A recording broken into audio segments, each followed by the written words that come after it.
বীর মুক্তিযোদ্ধা lieutenant colonel অবসরপ্রাপ্ত শরীফুল হক ডালিম রচিত স্বৈরাচারী আওয়ামী সরকার কর্তৃক নিষিদ্ধ ও ইতিহাসের অজানা অধ্যায় যা দেখেছি, যা বুঝেছি, যা করেছি থেকে আজ পাঠ করছি ৮৮তম পর্ব। রিলিফের সামগ্রী নিয়েও পরে ঘটেছে অনেক কেলেঙ্কারি। বিপুল পরিমাণের রিলিফ সামগ্রীর কতটুকু পেয়েছিল শরণার্থীরা, তার জবাব একমাত্র দিতে পারে তৎকালীন প্রবাসী সরকারের কর্তাধাররাই।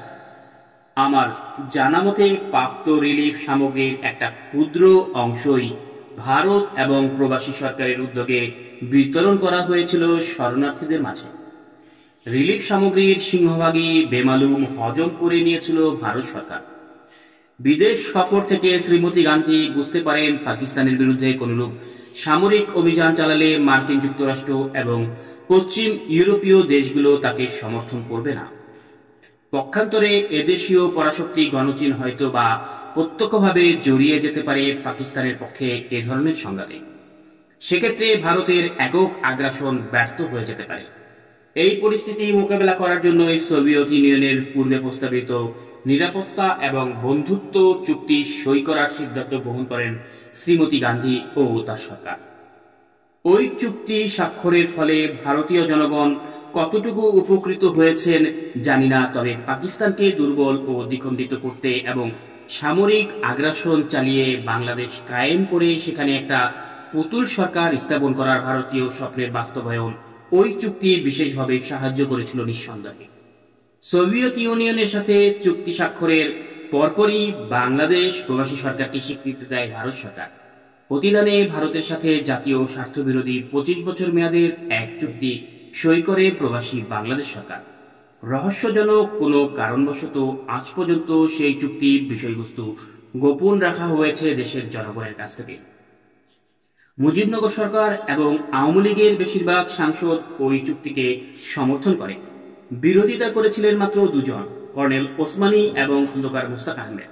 মুক্তিযোদ্ধাদের বেশিরভাগই এ ধরনের চুক্তির ঘোর বিরোধিতা করেছিলেন, কিন্তু সব বিরোধিতা উপেক্ষা করে তাজউদ্দিন সরকার এক অসম চুক্তির নাগপাশে আবদ্ধ করলেন বাংলাদেশের ভবিষ্যৎকে। ভারতের সাথে দীর্ঘ ২৫ বছরের এ অসম চুক্তি জাতীয় ইতিহাস এক কালো অধ্যায়। এই চুক্তি স্বাক্ষরিত হওয়ার পর বাংলাদেশে ভারতীয় সামরিক হস্তক্ষেপ তথা পাক ভারত যুদ্ধ প্রায় অবধারিত হয়ে ওঠে। মুক্তিবাহিনীর দেশপ্রেমিক অংশ বরাবরই মুক্তি সংগ্রামে ভারতীয় সেনাবাহিনীর সরাসরি হস্তক্ষেপের বিরোধিতা করে আসছিলেন। তাদের প্রত্যাশা ছিল দীর্ঘস্থায়ী সংগ্রামের ত্যাগের মাধ্যমে স্বাধীন হবে বাংলাদেশ। এতে দুটো বিশেষ উপকার হতো। দীর্ঘস্থায়ী সংগ্রামের মাধ্যমে গড়ে উঠত নিবেদিত প্রাণ, ত্যাগী, পরীক্ষিত নেতৃত্ব এবং একইভাবে সুযোগ পাওয়া যেত নিখাত সোনার মতো বলিষ্ঠ জাতীয় চরিত্র গড়ে তোলা। কিন্তু নীল নকশার প্রণয়নকারীরা বাঙালি জাতিকে সেই সুযোগ থেকে বঞ্চিত করে অতি চতুরতার সাথে খাল কেটে কুমির আনার সব ব্যবস্থায় পাকাপোক্ত করে ফেলল মুজিবনগর সরকার। দেশপ্রেমিক মুক্তিযোদ্ধারা পরিষ্কার বুঝতে পারলেন তাদের ভবিষ্যৎ সংগ্রাম হবে দুমুখী। একদিকে তাদের যুদ্ধ করতে হবে হানাদার পাক বাহিনীর বিরুদ্ধে, অন্যদিকে তাদের প্রস্তুত থাকতে হবে মিত্রবাহিনীর আধিপত্যবাদী চক্রান্তের জাল ছিন্ন করে জাতীয় স্বাধীনতা হেফাজত করার জন্য। চুক্তি ও স্বীকৃতির পরিপ্রেক্ষিতে কলকাতা ভিত্তিক আওয়ামী সরকার ও তাদের দোসররা সবাই দিনগুলোতে গুনতে লাগলো কবে ভারতীয় বাহিনী আগ্রাসন চালিয়ে বাংলাদেশ স্বাধীন করে দেবে আর তারা ফিরে গিয়ে রাজত্ব করবে, উপভোগ করবে অসৎ উপায়ে লুটপাট করে অর্জিত ধন সম্পদ। ভারতীয় সরকারের স্বীকৃতি পাবার জন্য শুধু দাসত্বই লিখে দেওয়া হয়েছিল তাই নয়, স্বাধীন বাংলাদেশের শাসনতন্ত্র ও পরিণত হবে ভারতীয় শাসনতন্ত্রের মূল চার নীতি জাতীয়তাবাদ, গণতন্ত্র, সমাজতন্ত্র, ধর্মনিরপেক্ষবাদ এর উপর ভিত্তি করে। সেই অঙ্গীকারও করেছিল মুজিবনগর সরকার। প্রবাসী বাংলাদেশিদের বিভিন্ন মহলে তখন ভবিষ্যৎ বাংলাদেশের রাষ্ট্রনীতি, অর্থনীতি, প্রশাসন প্রভৃতি বিষয়ে আলোচনার ঝড় বয়ে যাচ্ছে।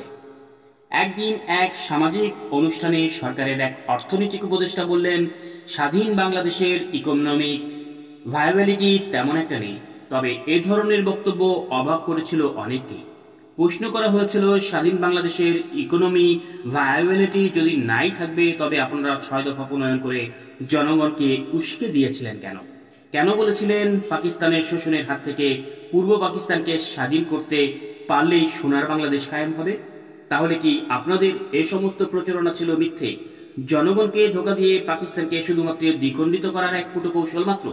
এই সমস্ত মৌলিক প্রশ্নের জবাব উক্ত বিশারদ সেদিন দিতে পারেনি। অত্যন্ত বিব্রতকর অবস্থায় কেটে পড়ে নিজেকে বাঁচিয়েছিলেন বিড়ম্বনার হাত থেকে। ঠিক একইভাবে আরেকদিন এক ঘরোয়া পরিবেশে কিছু বাঙালি জনাব ডিপি ধরকে ভবিষ্যৎ জাতীয় বাংলাদেশের অর্থনীতি এবং শিল্পনীতি কি ধরনের হওয়া উচিত জানতে চাইলে তিনি জবাবে বলেছিলেন, "You don't have to think about all these things. You just have to grow risk. That's all risk shall to be taken care of by us."